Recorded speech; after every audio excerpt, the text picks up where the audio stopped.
ஏன்னா நம்ம எல்லாம் அதிகம் பேச மாட்டோம். இந்த உங்களுடைய மைக்கு தான் என் பேச்சை வாங்கி கொடுக்கணும். நல்லா வாங்கி கொடுக்குறேன். ஏன்னா இவங்க தான் அதிகம் பேசுவாங்க. அதனாலதான் நாங்க பேசாம இருக்கிறோம். அந்த தலைவிதி எங்களுக்கு. அவங்க பேசினதுனால நம்ம வாழ்க்கையே தலைவலியா போட்டு. ஆமா ஆமா. இந்த பாருங்க, டப்புன்னு ஒரு அம்மா எழுந்துச்சுட்டாங்க பாருங்க.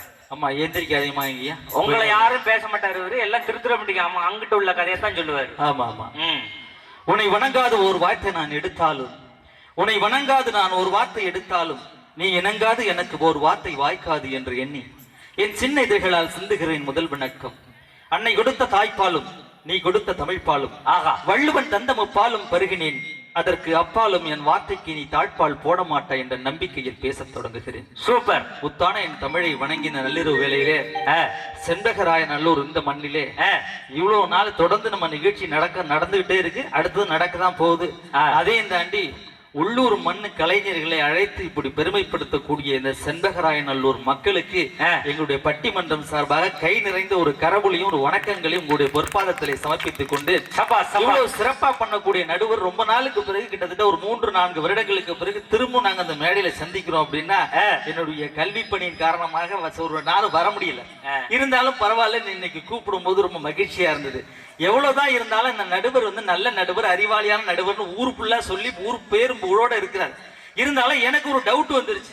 இவர் அறிவாளியான நடுவர்னு ஊர்ல சொல்றாங்களே, இவர் உண்மையிலே அறிவாளியா இருப்பாரான்னு சொல்லி ஒரு டவுட்டுக்கு ஒரு கொஸ்டின் ஒண்ணு கேட்கிறேன். சந்தேகம் வந்து நான் கேட்கிற கேள்விக்கு நீங்க கரெக்டா பதில் சொல்லிட்டீங்கன்னா இங்க இருக்கக்கூடிய இத்தனை மக்களும் உங்களுக்காக கைத்தட்டலும் பாராட்டும் கொடுப்பதற்காக ரெடியா இருக்கிறாங்க. ரெடியா இருக்கீங்களா? நீங்க கரெக்டா பதில் சொல்றீங்களா? நீங்களும் ரெடியா இருக்கீங்களா? அவருக்காக கைத்தட்ட ரெடியா இருக்கீங்களா இல்லையா? எல்லாம் ரெடியா இருக்குன்னு சொன்னா ஒரு கைத்தட்டு கொடுங்க எல்லாரும் சேர்ந்து. ஆஹா, அற்புதமான ரசிகர்கள். நடுவர்களே, உலக அதிசயம் எத்தனை கரெக்டா சொல்லுங்க பாப்போம். அந்த மக்கள் உங்களுக்காக கைத்தட்டு கொடுப்பாங்க. சுஜூப்பி கேள்விங்க. என்னது? 3வது படிக்கிற பிள்ளைய கூப்பிட்டு உலக அதிசயம் எத்தனைன்னு கேட்டா 7ன்னு கரெக்டா. எனக்கு அப்பவே தெரியும். ஜெயந்தி பேசினப்பே நீங்க ஒரு மாதிரியா தலையே சொரிஞ்சப்பே தெரியும். ஜெயந்தி உலக அதிசயம் 7 தானே? உலக அதிசயம் 7. ஏன் ஜெயந்தியை பார்த்து கேட்கறீங்க? அதுக்கு என்ன அதிசயம்னா என்னன்னே தெரியாது. அப்படிப்பட்ட பிள்ளைகிட்ட போய் நீ கேட்காதீங்க நடுவர்களே. உலக அதிசயம் 7 கிடையாது, 8. ஏங்க, நான் 7வது புத்தகத்துல படிச்சிருக்கிறேன், 7 தான். நீங்க என்ன பழைய வரலாற்றை எடுத்து பார்த்துட்டு இருக்கீங்க? பேனா எடுத்து எழுதிக்கிறேன். நான் இப்ப சொல்றேன்.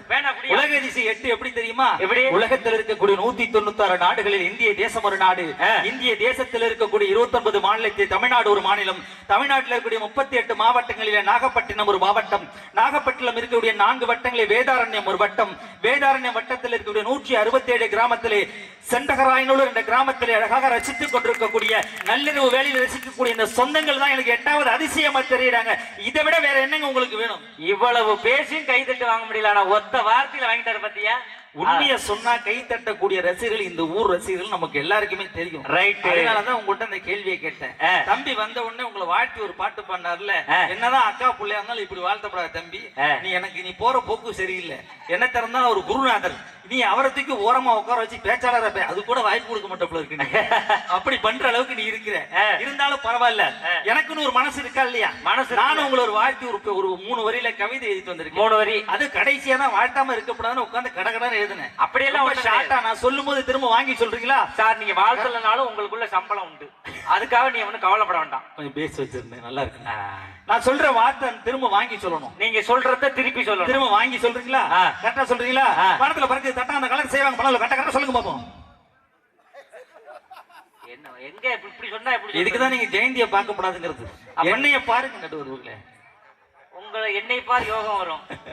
அப்படியெல்லாம் இல்ல. இப்ப நான் மறுபடியும் சொல்லுவா? மறுபடியும் சொல்லுங்க. நான் பொறுமையா சொல்லுவா? வானத்துல பறக்குது தட்டான். வானத்துல பறக்குது தட்டான். அந்த காலத்துல செய்வாங்க பண ஓலையில கொட்டான். அந்த காலத்துல செய்வாங்க பண ஓலையில கொட்டான். சபாஸ், நல்ல ஒரு கை தட்டு கொடுங்க. எப்படிதாங்க இருக்கும் நடுவர்னா? சொன்ன மாதிரி இனிமே என் பக்கம் பாருங்க, அங்க பாக்காதீங்க. நடுவர்களே, 3வது ஒரு வரி வச்சிருக்கேன். என்ன வரி? இந்த வரியை சொல்லும் போது கைத்தட்டும் பாராட்டும் மறுபடியும் உங்களுக்கு நல்லா நிமிந்து உட்கார்ந்து. இப்ப சொல்லுவா, வானத்துல பறக்குது தட்டான். அந்த காலத்துல செய்வாங்க பண ஓலையில கொட்டா. மொத்தத்துல இந்த நடுவர் ஒரு 2 கெட்டா. என்னை பார்த்தா 7+2 மாதிரி தெரியுதா? நடுவர்களே அப்படி இல்ல, 10-1 மாதிரி தெரியுதா? நடுவர்களே, தப்பா நினைக்காதீங்க. என்ன தப்பா நினைக்காதீங்க? நீங்க ஒரு நல்ல தமிழ் படித்த அறிஞர், ஒரு நல்ல நடுவர்.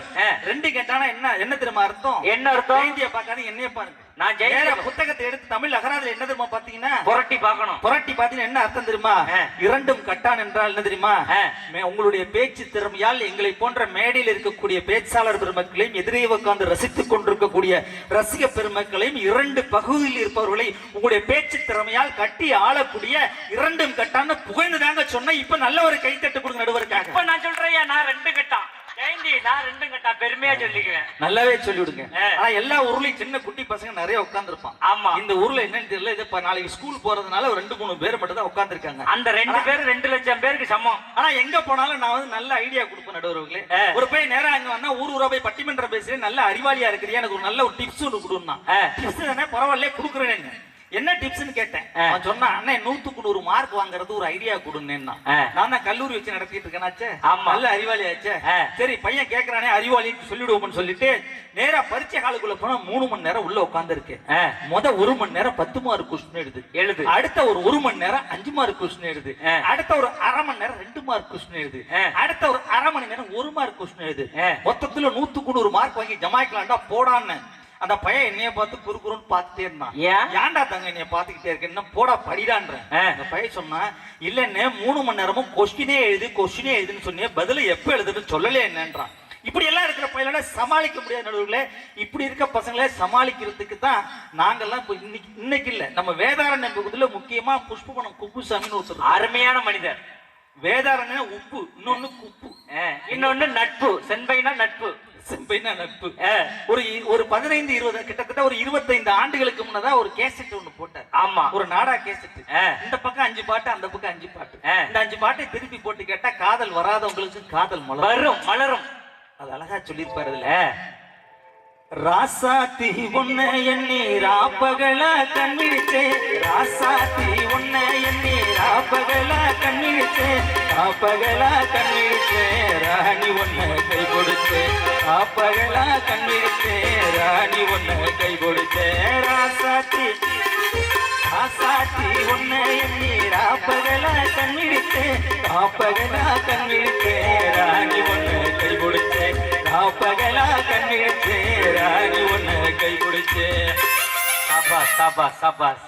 இதே பாட்டை ஒரு 4 பசங்க, அந்த குட்டி பசங்க எல்லாம் சேர்ந்துக்கிட்டு இந்த பாட்டை கொண்டே எஸ்பி பாலசுப்ரமணியன் கொண்டே கொடுத்து பாடனா எப்படி பாடுவான்னு பாடுறான் பாருங்க. ராசாத்தி ஒன்ன எண்ணி கப்பகல கண் மூழிச்சே, ராசாத்தி ஒன்ன எண்ணி கப்பகல கண் மூழிச்சே, ராசாத்தி ஒன்ன எண்ணி கப்பகல கண் மூழிச்சே, ராசாத்தி ஒன்ன எண்ணி கப்பகல கண் மூழிச்சே, ராசாத்தி ஒன்ன எண்ணி கப்பகல கண் மூழிச்சே, சண்டைக்கு வந்த கிளி ஜாட சொல்லி பேசுறடி, சண்டைக்கு வந்த கிளி ஜாட சொல்லி பேசுறடி. ஆஹா, இதே பாட்டை கொண்டு போய் பிபி ஸ்ரீனிவாசனை கொண்டே கொடு. பிபி ஸ்ரீனிவாஸ் மண்ணை விட்டு மறைந்தாலும் பாக்கெட் நிறைய பேனாவோடவே போகக்கூடிய ஒரு நல்ல பாடகர். ஆகா, அவர்கிட்ட கொண்டே கொடுத்து இந்த பாட்டை எப்படி மெட்டெடுத்து பாடுறான் பாருங்க இந்த பையன். ராசாத்தி உன்னை எண்ணி ராப்பகலா கண்ணொழிச்சே, ராசாத்தி உன்னை எண்ணி நானுந்தா, பாழ்வண்ணம் பருவம் கண்டு வேல் வண்ணம் விழிகள் கண்டு மான் வண்ணம் நான் கண்டு வாடுகிறேன். இதே பாட்டை கொண்டு பத்மஸ்ரீ கமலஹாசன் கொண்டு கொடுக்குறான். கமலஹாசன் கொண்டு கொடுத்து பாட்டை அப்படியே பாடுறான் பாருங்க. ராசாத்தி உன்னை எண்ணி தப்பகல கண் முடிச்சேன், தப்பகல கண் முடிச்சேனே, முடிச்சேனே, தென்பாண்டி சீமையில தேரோடும் வீதியில மண்டோல வந்தவனை யாரடிச்சாரோ, யாரடிச்சாரோ, யாரடிச்சாரோ. கடைசி அந்த பையன் ஒருத்தட்ட கொடுத்தான், இன்னொருத்தட்ட. நான் அசந்து போயிட்டேங்க. யார் அவரு? எல்லாருக்கும் முடி இங்க இருந்தா இங்க இருக்காது, இங்க இருந்தா இங்க இருக்காது. எல்லாம் அந்த மனுஷனுக்கு இங்கேயும் நிறைய இருக்கும், இங்கேயும் நிறைய இருக்கும். அவர் யார் தெரியுமா? பிச்சைக்காரன். நீங்க அப்படியே இருக்கு. இதுக்குதான் ஜெயந்தியை பார்க்க கூடாதுன்னு சொல்றது. யாருங்க நடுவுல அவர் யாரு தெரியுமா? அவர் தாங்க டிஆர். டிஆர்ட்ட கொண்டு இந்த பாட்டை கொடுக்குறாங்க. நான் பாடும்போது கீழ இருந்து ஒரு 2 பேராவது கை தட்டினா நல்லா இருக்கும். ரெடியா இருக்கே தங்கம்? ரெடி. அப்படி ஸ்டைலா நின்று டான்ஸ் ஆடிக்கிட்டே பாடுறாங்க. எப்படி தெரியுமா பாடுறேன்? அப்படி நின்னா, ராசாத்தி ஒன்னை எண்ணி ராப்பகலா கண்ணொழிச்சே, சாத்தி ஒன்னு எண்ணி நாபகலா கண் முழிச்சு சாத்தி ஒன்னு எண்ணி நானும் நாபகலா கண் முழிச்சு சாத்தி ஒன்னு எண்ணி நானும் நாபகலா கண் முழிச்சு மயிலிலேயே என்னை நீ காதலியே மயிலிலேயே என்னை நீ காதலியே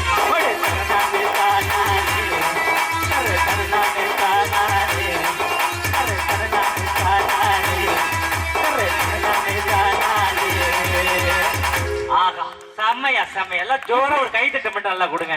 அருமை சார் அருமை சார். உண்மையிலேயே நாங்க பட்டிமன்ற பேச்சாளர் இத்தனையோ பேச்சாளர்களை பார்த்திருக்கிறோம். ஆனால் ஸ்டேஜில் ஒரு பாட்டு பாடி பல்சுவை வித்தகனாக கலக்கக்கூடிய ஒரே பேச்சாளர் நம்ம அகிலம் தான். அதுல எந்த மாற்று கருத்தும் கிடையாது. Super sir.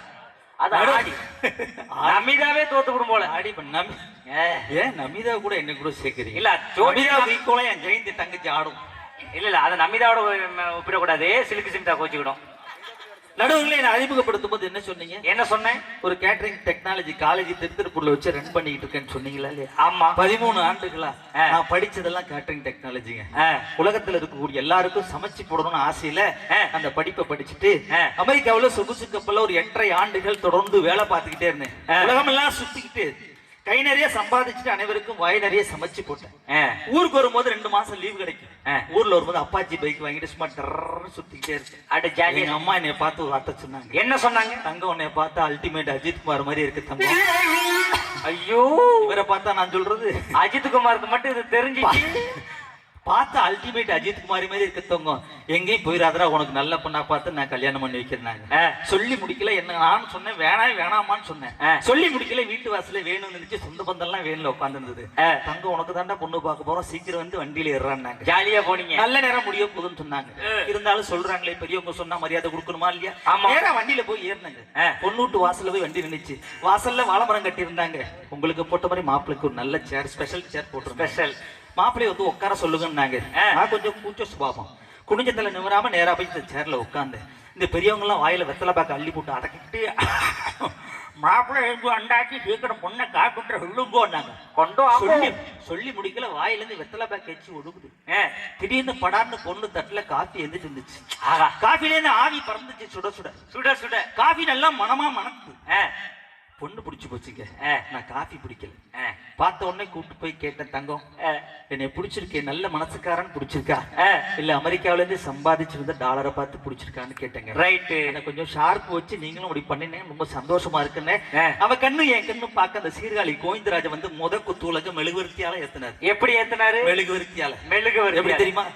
கண்ணுக்குள்ளே புகுந்து கதைகள் சொன்ன பின்னே தெங்கத்திலே இருந்து அதில் இடம் பிடித்த பின்னே கண்ணுக்குள்ளே புகுந்து கதைகள் சொன்ன பின்னே நெஞ்சத்திலே இருந்து அதில் இடம் பிடித்த பின்னே எந்த நன்மை தந்தை சம்மதித்த பின்னே எந்த நன்மை தந்தை சம்மதித்த பின்னே அன்பின் தன்மையை அறிந்து கொண்ட பின்னே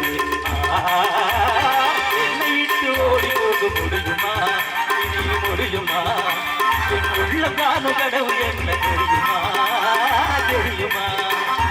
என்னை விட்டு ஓடி போக முடியுமா? இனி முடியுமா? என் உள்ளம் காணும் கடவுள் என்ன தெரியுமா? தெரியுமா?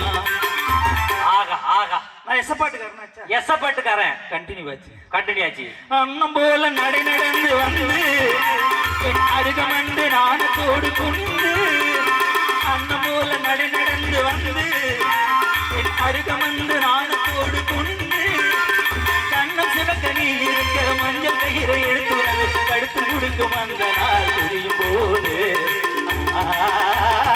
என்னை விட்டு ஓடி போக முடியுமா? இனி முடியுமா? நாம் இருவரல்ல ஒருவர் நீ தெரியுமா? தெரியுமா? ஆஹா, நல்ல ஜோர், அருமையான பாட்டுங்க. ஆனா பாடுறதை விட அந்த நளினம் இருக்கு பாருங்க, ரொம்ப சூப்பரா இருக்குங்க. ஆனா அது அவருக்கு வெக்கத்தை பாருங்க, வெத்தலை பாக்கிச்சே வெளியில வந்துடும் போருக்கு. அவ்வளவு வெக்கத்தை விடுறாரு. என் பொண்டாட்டியை பார்த்து பாட முடியல, இவரையா அழகுன்னு அப்படியே மாமனார் மாதிரியே இருக்கீங்க. நடுவுல பார்த்த உடனே பொண்ணு பிடிச்சிருச்சு. பொண்ணு பிடிச்சி ஒரே பாட்டு கல்யாணம் முடிஞ்சு போச்சு. கல்யாணத்துக்கு முன்னாடி மாமனார் சொன்னார், மாப்பிள்ளை பொண்ணு பிடிச்சிருக்காங்க மாமா, அட்டகாசமா பிடிச்சிருக்குன்னு. ஒரே ஒரு சின்ன விஷயம் சொல்லணும் மாப்பிள்ளை. என்ன மாமான்னு? பொண்ணுக்கு ஒரே ஒரு பிரச்சனை. என்ன பிரச்சனை? வீசிங் பிரச்சனை. பரவாயில்ல. ஐயோ, சொக்கலிங்க டாக்டர் இருக்காரு, செம்பியூரான் கவிஞர் செம்பியூரான் சார் இருக்காரு, அவர் வச்சு நான் வைத்தியம் பாத்துக்கிறேன் மாமா, கவலைப்படாதீங்க, அவசரப்படாதீங்க, வீசி இருங்க மாமா, போதும் மாமா, நான் பாத்துக்கிறேன். எங்க டாக்டர் இருக்காரு, நம்பிக்கையா நான் பாத்துக்குவேன், தம்பி அவசரப்படாதீங்கன்னாரு. முதல்ல கல்யாணத்தை முடிங்க. ஒரே பாட்டு கல்யாணம் முடிஞ்சு போச்சு. கல்யாணம் முடிஞ்சா என்ன நடக்கும்? சாப்பாடு சோத்துல இருக்கணும். அப்படி ஆமாங்க, 9-10 கல்யாணம் வரவேற்பு நடக்கும். காலையில வராதவங்க சாயந்தரம் வந்து பொண்ணு மாப்பிள்ளைய பார்த்து வரவேற்புல வந்து சந்தோஷமா வாழ்த்திட்டு பலகார பச்சனை சாப்பிட்டு பணத்தையோ பொருளையோ கொடுத்துட்டு போறது வழக்கம். ஆமா. அப்புறம் ராத்திரி 10 மணிக்கு ஒண்ணு நடக்கும். என்னது? வரவேற்புல டிஃபன். சாப்பாட்டுல இருக்கு. சாயங்காலம் காலையில சாப்பாடு, சாயங்காலம் டிஃபன். நைட்டு 10 மணிக்கு கணவன் மனைவி உட்காந்து ஒருத்தருக்கு ஒருத்தர் மனசார பேசுவாங்க. ஓ, நைட்டா? அப்ப என் மனைவியை பார்த்து கேட்டேன், தங்க இப்பயாவது சொல்லுத்தோமா, பார்த்த உடனே படக்குன்னு ஒத்துக்கிட்டே அப்படி என்னமா பிடிச்சிருக்கேன் என்கிட்டன்னு கேட்டேன். நைட்டு 10 மணிக்கு கேட்கிற கேள்வி அது. இப்படிதான் கேட்கணும், வேற வழி இல்ல. குனிஞ்சதில் நிமிரா அவரும் காலாலே கோலம் போட்டுக்கிட்டு மாட்டுக்கரவல் படத்துல அப்படி கோலம் போட்டுக்கிட்டு இருக்க மாதிரியே அவளே சொன்னா பாருங்க. என்ன? ஒண்ணு இல்ல மாமா, அக்கம் பக்கத்துல விசாரிச்சோம், மாப்பிள்ள கேட்டரிங் டெக்னாலஜி படிச்சிருக்காண்டி தினம் வாய்க்கு வீசா சமைச்சு கொட்டுவாண்டி ஒத்துக்கடினாங்க. ஒத்துக்கிட்டே மாமா. ஓ, அன்னைக்கு சமைச்சு போடுறது சாப்பிடறதுக்காக வந்தவதாங்க பொண்டாட்டி. இப்படி இருந்தாலும் டெய்லி நான் சமைச்சுதான் போடுவேன். ஒரு நாள் பட்டிமன்றம் முடிச்சுட்டு விடியாக்கான ஆயிடுச்சு. சரி, 2 மணி 3 மணிக்கு முடிகிற பட்டிமன்றம் 5 மணி 6 மணி ஆயிடுச்சு. இப்ப எல்லாம் உடம்பு செல்ல நேரம் வீட்டுக்கு போயிட்டாங்க. வீட்டுக்கு போகும்போதே சொன்னேன், உடம்பு ரொம்ப டல்லா இருக்கு, என்ன விட்டு நான் படுத்து தூங்க போறேன். நான் சொன்னா, மனசு கேட்கலாமா, உங்களுக்கு ஏதாவது பாலாவது காய்ச்சிட்டு வரேன்னா. உங்க அப்பா பையில ஃபர்ஸ்ட் கையில பொண்ணை புடிச்சு கொடுக்கும் போதே சொன்னாரு, வச்ச பச்சை தண்ணி கூட வைக்க தெரியாது அவளுக்கு அப்படின்னு சொன்னாரு. அதனால எதுவுமே வேண்டாம் அப்படின்னு. இல்ல என்ன திறந்தாலும் நான் பாலாவது காய்ச்சி வரேன், மனசு கேட்கலன்னா. என்னத்தாலும் நீங்க கேட்டரிங் டெக்னாலஜி வச்சு எல்லாருக்கும் சமைக்கிறத சொல்லி கொடுக்குறீங்களே, ஒரு பாலாவது காய்ச்சறத சொல்லி கொடுங்கன்னா. சரி, கேட்கறது நியாயம் தானே. சரி, உள்ள போய் பாத்திரத்தை எடுன்னு பாலை ஊத்துனா சர்க்கரையை போட போட்டா அங்கேருந்து மாமான்னு என்னடின்னு. இப்ப என்ன மாமா பண்ணணும்னா, கொண்டு அப்படியே கிண்ணத்தை கொண்டு சிம்ல வைடின்னு. அங்கேருந்து மறுபடியும் மாமா அப்படின்னா என்னடின்னு. சிம்ல வைக்க சொன்னீங்களே, சிம்ல 1ல வைக்கவா, சிம் 2ல வைக்கவான்னா. அப்பதான் தெரியுது அவ பொழுது வரைக்கும் செல்ல நோண்டிக்கிட்டே இருக்கிறதுனால அடுப்புல இருக்க சிம்மு இதுன்னு தெரியல, செல்லுல இருக்க சிம்முன்னு கேட்கறாங்க. இப்படி பேசுறாளே, இவ்வளவு ஒரு பால் கூட காட்சி தெரியல. கோவத்துல என்ன பண்ண, என்னை படுத்தாவரின்னு சொல்லிட்டு பக்கத்துல இருக்க ஒரே ஒரு பூரிக்கட்டை தான் கடந்து தூக்கி விட்டு வீசினுங்க. உள்ள இருந்து இருந்த அத்தனை ஜாமானும் இருக்க சிலிண்டர் வரைக்கும் நேரா ஏன் மேல வந்து விழுந்துச்சு. நான் சும்மா இருப்பேனா? ரோசக்காரனாச்சா? பட்டார்னு போன எடுத்தேன். மாமனார் போன போட்டு. ஏன் அவருக்கு அடிச்சீங்க? அவர் தானே பொண்ணை வளர்த்தார். மாமா என்ன மாப்பிள்ள பதட்டமா இருக்கிறீங்க? ஒரே ஒரு சும்மா பூரிக்கட்டையை தான் தூக்கிப்பட்டேன். மொத்தத்தையும் தூக்கி சிலிண்டர் வரைக்கும் அடுப்புல இருக்க எல்லாத்தையும் அள்ளி என் மேல போட்டவமா. என்ன மாமா பொண்ணு வளர்த்திருக்கீங்கன்னு சத்தமா கேட்டேன். அவர் சொன்னார், மாப்பிள்ள அப்பயே வந்தப்ப நான் சொன்னேன், வீசிங் பிரச்சனைன்னு. ஆனா நீங்க டாக்டர்கிட்ட பாத்துக்கலாம். இப்ப தெரியுதா மாப்பிள்ள என்னன்னு? என் மாமனார் சொன்னது வீசிங் பிரச்சனை, சின்ன கோவம் ஏதாவது தூக்கி போட்டு என் மேல வீசுவாங்கிறத அப்படி சொல்லியிருக்காரு. நான் நினைச்சேன் வீசிங் பிரச்சனை நினைச்சுக்கிட்டு டாக்டரை பாத்துக்கலாம் நடுவுங்களே. என்னதான் இருந்தாலும் இப்படிப்பட்ட மனைவி கிட்ட போய் நான் எப்படி சந்தோஷமா அவட்ட குடும்பம் நடத்த முடியும்? ஆனா ஏன் பொண்டாட்டி கோவம் வந்துச்சுன்னு வச்சுங்களேன், தட்டை தூக்கி வீசுவா, தட்டு டம்ளரை தூக்கி வீசுவா. சரி, சாப்பிடுற பழைய சோறு குண்டா இருக்குல்ல, அதை கூட தூக்கி வீசுவா. ஒரே வார்த்தையில நான் அவளை அடக்கிடுவேனே. எப்படி? ஏய் அப்படின்னு இந்த கையை தூக்குவேன், ஏன் இந்த கையை தூக்குவேன், 2 கையும் சேர்த்து என்ன மன்னிச்சுடுன்னு காலில் விழுந்துருவேன். மறுபடியும் கடியாரம் கைண்டு போச்சு. எல்லாம் கலண்ட கடியாரமா. நடுவில் என்னதான் இருந்தாலும் பட்டிமன்றம் முடிச்சுட்டு வீட்டுக்கு போகும்போது நீங்க கொடுக்குற காசை மொத்த காசையும் நான் வாங்கிட்டு போய் நான் கேட்கிறேன், தாய்மார்கள் இருக்கிற கொஞ்சம் பேர் தான் இருக்கு, இருக்கிறவங்களை பார்த்து ஒரு கேள்வி கேட்கிறேன். கேளுங்க. வீட்டுக்கார அதிகபட்சமா ஒரு வாரம் 10 நாள் பூ வரும், அல்வா கொண்டு வருவாரு. எல்லாம் 10 நாள் தான், அவ்வளவுதான். ஆனா நான் கல்யாணம் ஆகிட்டு 13 வருஷம் ஆயிட்டுன்னு. சரி, 13 வருஷத்துல இன்ன வரைக்கும் நான் வீட்டுக்கு போகும்போது ஒரு முளை பூ வாங்க மாட்டேன். கொத்தா இருக்கிற பூ பந்தா போய் வாங்கிட்டு பந்தாவா கொடுப்பேன். ராத்திரி 3 மணி 4 மணிக்கு போய் எழுப்பி விட்டு, தங்க உனக்காக மாமா ஆசையா பூ வாங்கிட்டு வந்திருக்கேன். அது சொல்லுவா பாருங்க, நீங்க தானே வாங்கிட்டு வந்தீங்க, நீங்களே வச்சு உட்காருங்கம்மா. இந்த 15 நிமிஷம் எல்லாம் உட்காருங்க. இன்னும் 15 நிமிஷம் தான், ஏன் அவசரப்படுறீங்க? முட்டை மந்திரிச்சு எட்டு வந்திருக்கமா, நேரா வீட்டுக்கு உருண்டு வந்துட போகுது. அப்படியே உட்காருங்கம்மா, உதர்ன துணி அப்படியே போட்டு உட்காரு. எல்லாரும் ஒன்னா போ. நடுவர்களே, இந்த பூ வாங்கி ஹேர்பின் எடுத்து பல்லால கடிச்சு அந்த பூ கொண்டே மனைவி தலையில வைப்போம் பாருங்க. ஆகா, எவ்வளவு அன்பா செய்யறேன். எப்படி? பூவை எடுத்து வைக்கணும் பின்னால,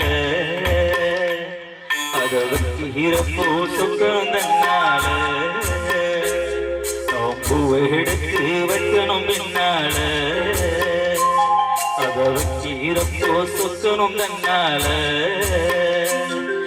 மச்சா மச்சா மல்லிய வச்சா மச்சா மச்சா மல்லிய வச்சா பச்சதில என்னமோ உண்டாச்சு பூவெடுத்து வைக்கணும் பின்னால வச்சீரப்போ சொக்கணும் தன்னால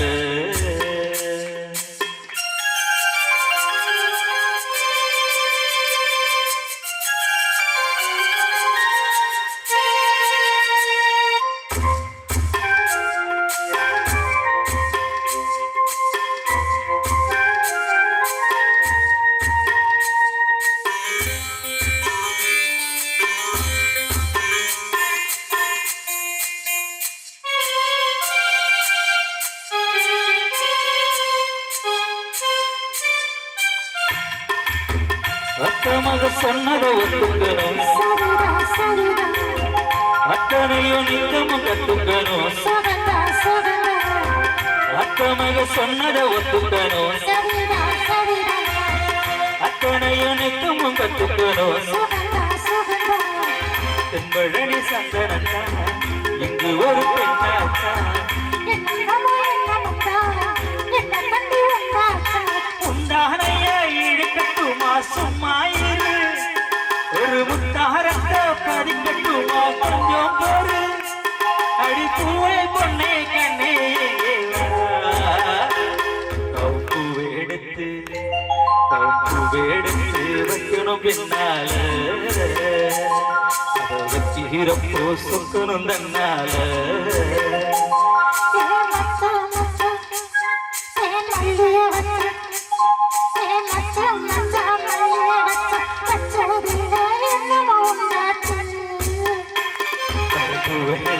வைக்கணும் பின்னால அதை வச்சிரப்போ சொக்கணும் தன்னால அரங்க நிறைந்த ஒரு கைத்தட்டை எல்லாரும் சேர்ந்து கொடுங்க.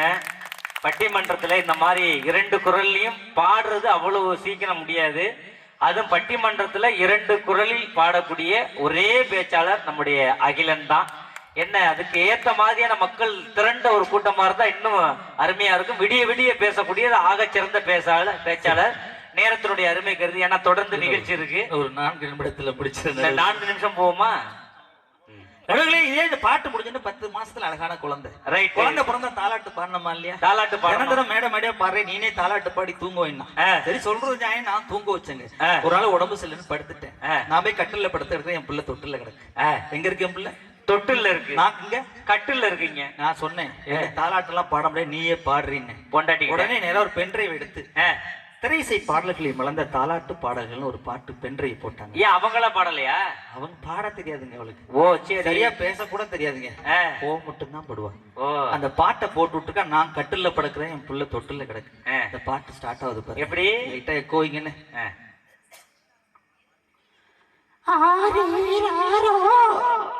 ஏய் என்னது? இதுவா தாலாட்டு? எனக்கு தெரிஞ்சது இவ்வளவுதான்.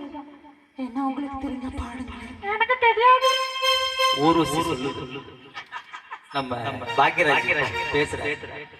சரி கேக்குதே பாடி பாடுங்க அப்படின்னு இந்த பாட்டு பாடினவர். நான் கட்டில கிடக்குறேன் என் புள்ள தொட்டில கிடக்குறேன்.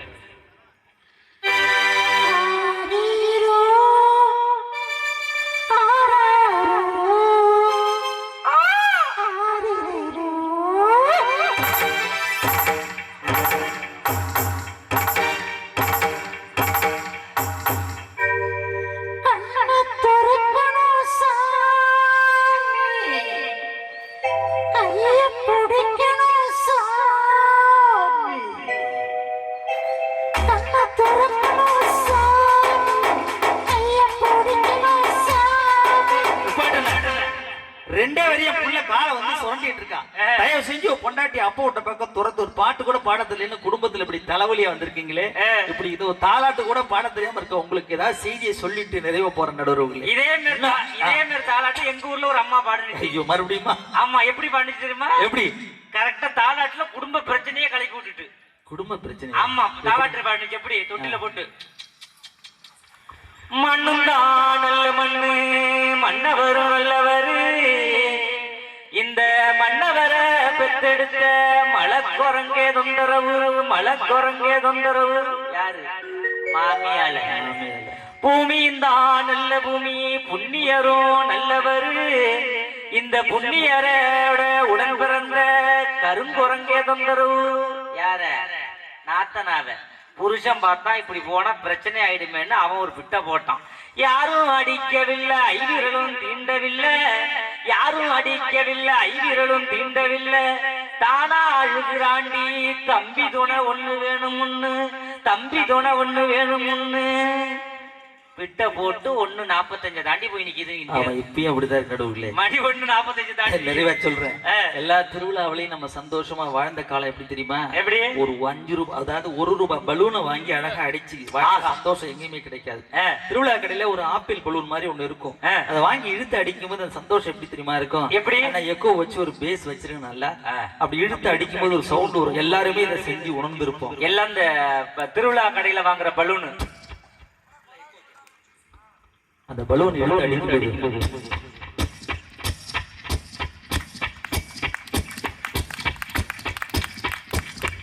அப்ப பக்கத்துல மாப்பிள்ள நின்று எக்கோ கட் பண்ணி பேசும்போது மாப்பிள்ள பக்கத்துல மாப்பிள்ள எனக்கு ஒரு நிமிஷம் கூட நான் இழுத்து அடிச்சுக்கிறேன். நம்மால் படா எங்க அம்மா கொடுத்த காசு உனக்கு தரமாட்டேன், நம்மால் வைத்தறிச்சல் வரும், எப்படியாவது வெடிச்சு போயிடும். பட்டாருன்னு கீழே வந்து விட்டேன். நான் கேட்ட கொடுத்தியா? நல்லா வேணும். நம்மால் சும்மா இருப்பானா? ஓடி போய் உடஞ்சி கிடக்கிற மண்ணில் இருக்க பலூன் எடுத்து அதை ஊதி அப்படி தட்டிட்டு அந்த விரலை உள்ள விட்டு ஒரு பலூன்ல ஒரு பள்ளி முட்டை செய்யும். பள்ளி மிட்டாய்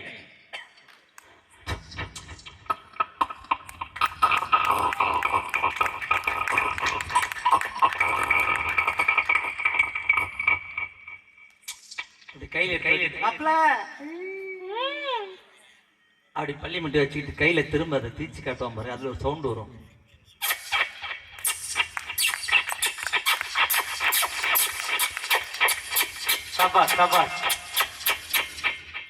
இந்த சந்தோஷம் எங்க இருக்கு? எங்க கிடைக்கும்?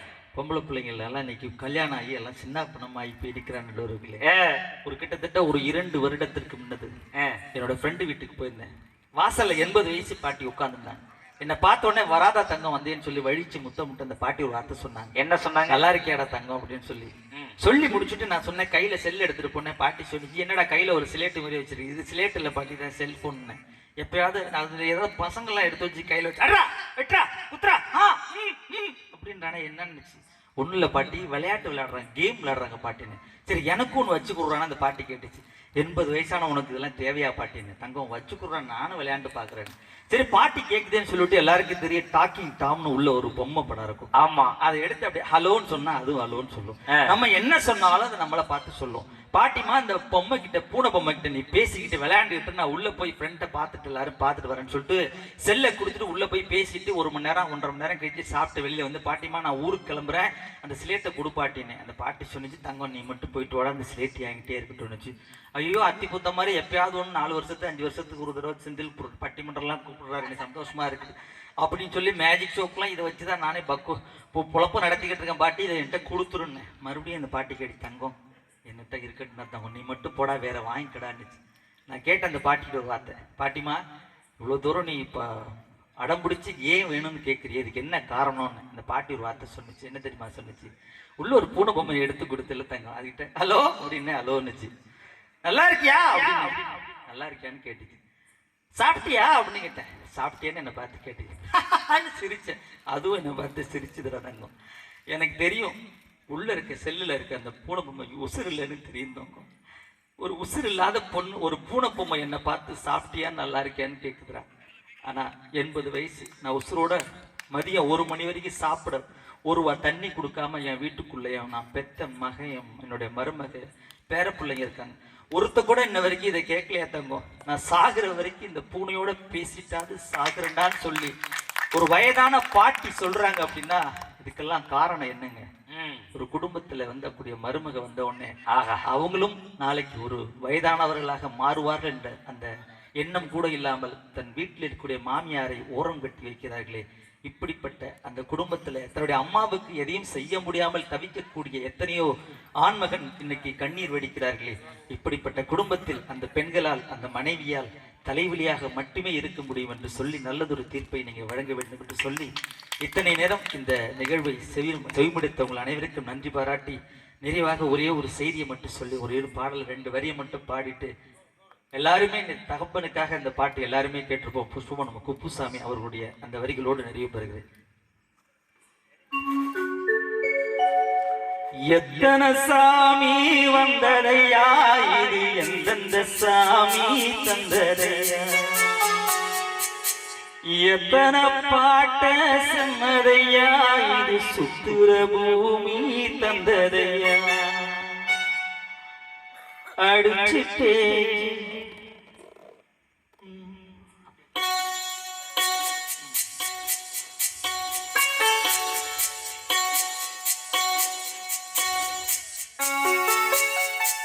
எத்தனை சாமி வந்ததையா இது எந்தெந்த சாமி தந்ததையா, எத்தனை சாமி தந்ததையா இது எந்தெந்த சாமி தந்ததையா, அடிச்சு வீசும் காத்துலையும் அந்த தகப்ப ஆசை சுத்துதையா, வெடிச்சு பூக்கும் வேதையிலும் ஒரு வம்சத்து கதையே உள்ளதையா, 100 தலைமுறை சேர்ந்து செதுக்கின ஈர நிலம் இது பாறையா, வாழும் வரையிலும் நீயும் வெடிக்கு கடமை இருக்கு கேளையா, கோடி விலங்கா ஏந்தி கிடந்த வீடு இருந்தது ஏனையா, மாட விளக்கா நீயும் வர வீடு ஏந்தி நிற்கிறையா, எத்தனை சாமி வந்ததையா இது எந்தெந்த சாமி தந்ததையா,